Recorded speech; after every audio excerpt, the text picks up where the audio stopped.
नमस्कार, मी पंजाब डक हवामान अभ्यासक. मी आहे माझ्या शेतामध्ये. आज आहे 15 डिसेंबर 2025 आणि हे 10 एकरच्या प्लॉटमध्ये आणि एकरी 55 किलो पेरलेला प्लॉट आहे, पाहू शकता. आणि यामध्ये तुम्हाला एक सांगायचं म्हणजे खास करून नवीन एक करून शेतकऱ्याला कोणी सांगणार नाही. तर या ठिकाणी मी एक हवामानाचा अंदाज देखील देणार आहे. पण सुरुवातीला ह्या कोथिंबीर धन्याबद्दल सांगू इच्छितो. हे याच्यामध्ये धने कशामुळे टाकलेत हरभऱ्यामध्ये, याच्यात जर हरभऱ्यामध्ये जर धने टाकले तर काय होतं की त्याला फुलं लागत येतात. फुलं लागल्याच्या नंतर मधमाशा येतात. मधमाशा आल्यामुळे परागीकरण होतं आणि परागीकरण झाल्यामुळे हरभऱ्याचं आवरेज वाढतं. म्हणून हे केलेलं आहे. हे पाहू शकता प्लॉट. आणि या ठिकाणी महाराष्ट्रात शेतकऱ्याला अंदाज देणार आहे 15 डिसेंबर पासून तर 30 डिसेंबर पर्यंत राज्यात कसली प्रकारचा पाऊस येणार नाही. फक्त थंडीची लाट राहणार आहे. थंडी वाढतच जाणार आहे. म्हणून हा अंदाज सर्व शेतकऱ्यांनी लक्ष द्यायचा.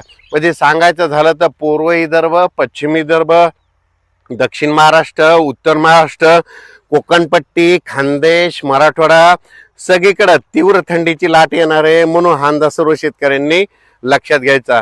म्हणजे सांगायचं झालं तर राज्यात जवळपास देशभर या 30 डिसेंबर पर्यंत देशभर सगळीकडे तीव्र थंडी राहणार आहे.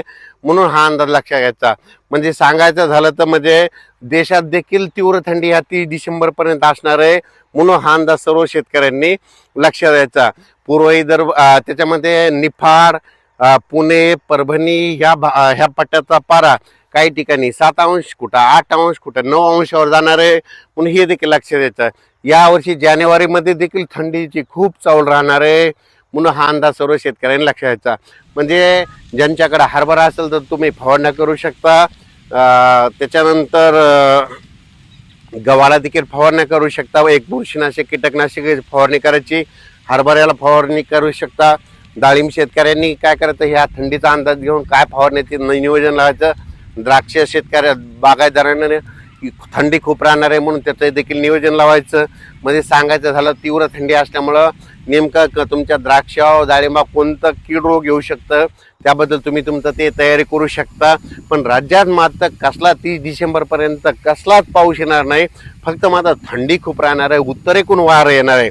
उत्तरेकडून वारं आलं, तुम्हाला एक सांगू इच्छितो, उत्तरेकडून वारं आलं ना आपल्या कानाच्या बाळ्यात थंड पडलं की समजायचं कोणत्याही पिकावर भुरी येते. म्हणून हे सर्व शेतकऱ्यांनी निसर्गाचा सगळ्यात सोपा अंदाज लक्षात घ्यायचा. म्हणजे उत्तरेकडून थंड वारं, म्हणजे डिसेंबर महिन्यामध्ये उत्तरेकडून वारं थंड आले आणि आपल्या कानाच्या बाळ्या थंड पडल्या की कोणत्याही पिकावर भुरी, बुरशी येते, करपा येतो. म्हणून हे सर्व शेतकऱ्यांनी लक्षात घ्यायचं. पण राज्यात मात्र सगळीकडे पूर्व विदर्भ, पश्चिम विदर्भ, दक्षिण महाराष्ट्र, उत्तर महाराष्ट्र, कोकणपट्टी, खानदेश सगळीकडे चांगली थंडी राहणार आहे. म्हणून हा अंदाज लक्षात घ्यायचा.